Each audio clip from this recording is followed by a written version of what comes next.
For over a week now, many Egyptians have been back in Tahrir Square in Cairo, renewing their calls for democratic reforms and for speedier trials of former leaders, including the ousted President Hosni Mubarak. Many are also concerned that elections promised for September have now been deferred by at least 2 months and may be delayed even further. As Egyptians wait, the political jostling has begun. An interim cabinet is due to be sworn in today. New parties are being formed and campaigning for the country's first truly democratic poll is underway. Middle East correspondent Anne Barker has just returned from Cairo and filed this report.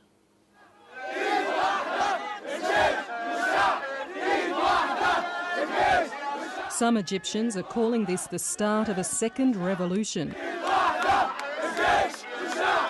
For more than a week, protesters have returned to Cairo's Tahrir Square, frustrated the reforms and freedoms they fought so hard for in February have failed to materialise.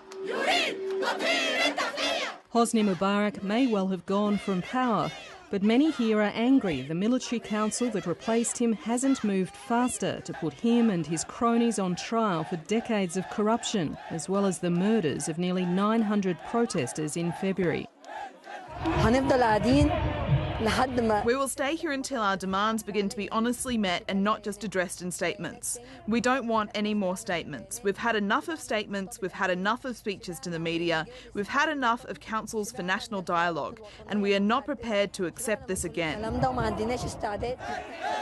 Egyptians too are sceptical that democratic elections promised for later this year won't go ahead as planned or may just install another equally repressive regime.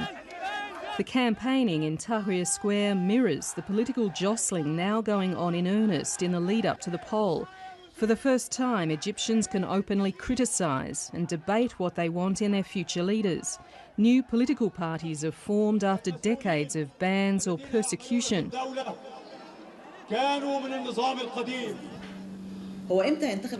And every day, it seems, meetings like this one are held to discuss the shape and makeup of the next government.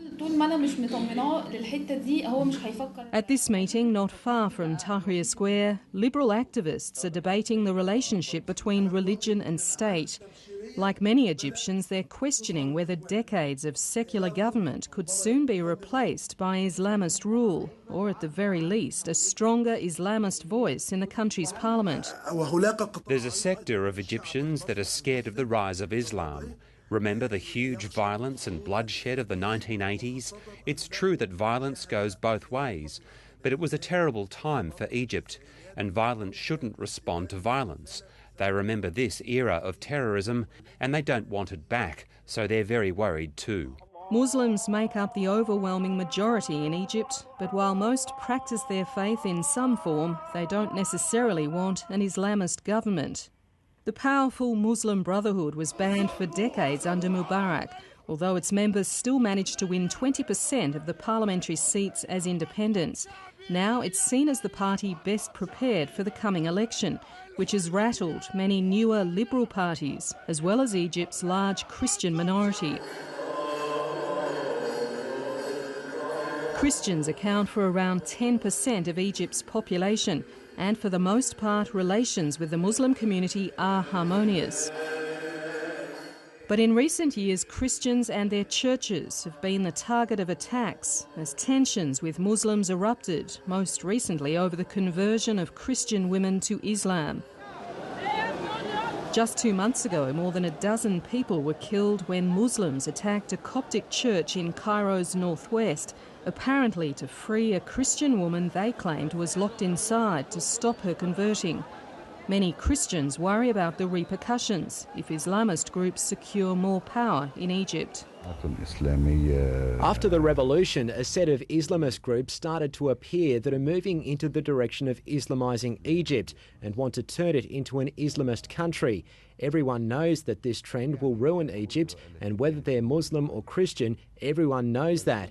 And I, as a Christian, refuse for Egypt to be a Christian country, as well as I refuse that it would be a Muslim country. It's not only Christians who worry about the rise of Islamist power. Other Egyptians and foreigners have been the targets of past attacks by jihadist groups. And Egyptian extremists have provided much of the thinking behind terror groups, including Al-Qaeda, whose new leader since Osama bin Laden's death is an Egyptian doctor. Yet one of Egypt's most hardline Islamist groups, Jemaah Islamiyah, says it renounced violence more than a decade ago and now supports a pluralist democracy. Secularists say they're not secularists. They call themselves liberals. They don't reject religion. They use religion as a positive energy in the change they want to achieve. And only a very small percentage of people in Egypt uphold the idea of extreme secularism and don't want religion to be involved in politics at all. So this overdominant liberal idea is very close to what Jemaah Islamiyah wants to achieve. Now, in another blow to the protesters in Tahrir Square, Egypt's new rulers have delayed the election till at least the end of the year to give the new Liberal parties more time to prepare and compete with established parties, including the Muslim Brotherhood, meaning demonstrations like these could drag on for many more months. Anne Barker, Lateline.